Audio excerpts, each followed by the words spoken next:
Peristiwa 1 Modul 1.1. Pada pembelajaran modul 1.1 yang saya dapatkan bahwa sebagai pendidik kita harus mampu menuntun dan menjadi among untuk muridnya sehingga bisa mengantarkan murid sesuai dengan kodratnya.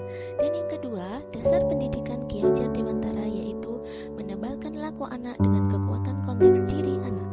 Pada dasarnya, anak bukan kertas kosong yang bisa digambar sesuai dengan keinginan orang dewasa. Anak lahir dengan kekuatan kodrat yang masih samar-samar. Dengan menebalkan garis yang samar-samar, seorang pendidik dapat memperbaiki lakunya untuk menjadi manusia seutuhnya. Pada peristiwa berikutnya, saya akan menjelaskan tentang modul 1.2. Nilai guru penggerak seperti berpihak pada murid, reflektif, mandiri, inovatif, dan kolaboratif. Sedangkan peran guru penggerak yaitu yang pertama menjadi pemimpin pembelajar, yang kedua menjadi coach bagi guru lain, dan yang ketiga mendorong kolaborasi, dan yang keempat mewujudkan kepemimpinan murid, dan yang terakhir yang kelima menggerakkan komunitas praktisi. Pada peristiwa 2 yaitu tentang modul 1.2.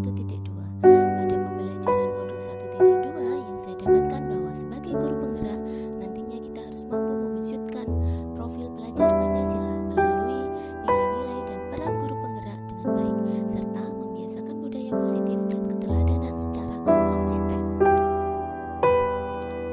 Koneksi antar materi modul 1.1 dan 1.2 yaitu berpihak pada murid berarti mengutamakan kepentingan murid sesuai dengan pemikiran Ki Hajar Dewantara tentang menghamba pada anak. Sebagai pendidik, menuntun dan menebalkan diri seorang murid dengan kasih sayang yang tulus dari hati sehingga murid mampu mandiri berdiri sendiri sesuai dengan profil pelajar Pancasila.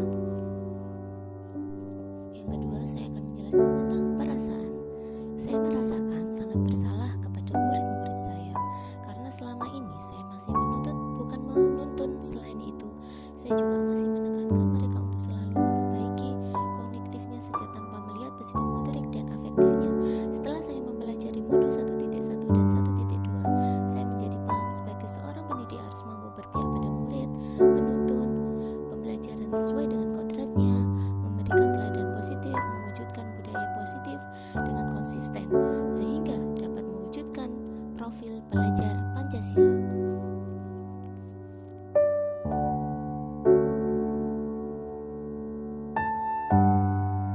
Saya akan menjelaskan tentang pembelajaran.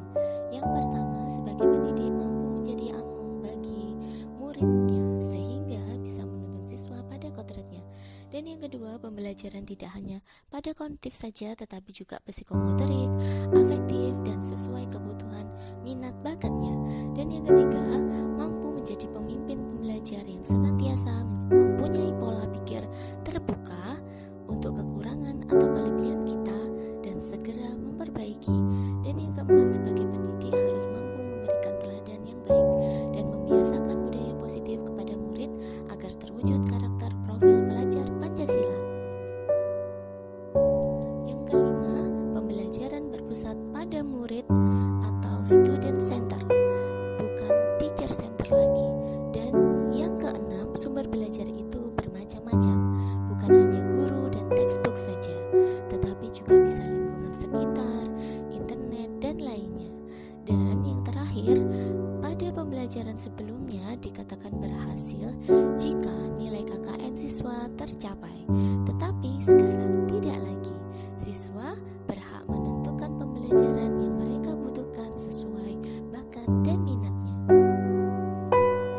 Penerapan.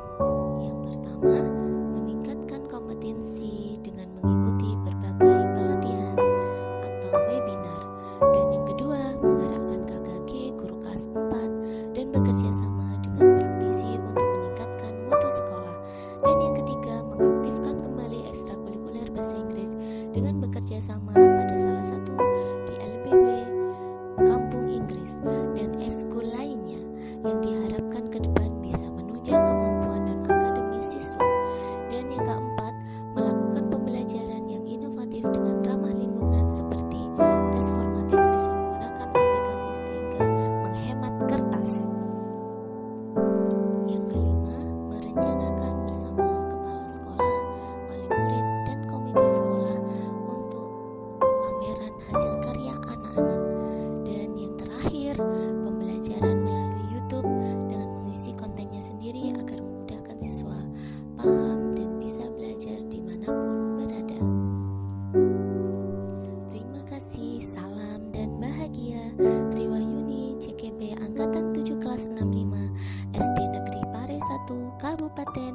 diri.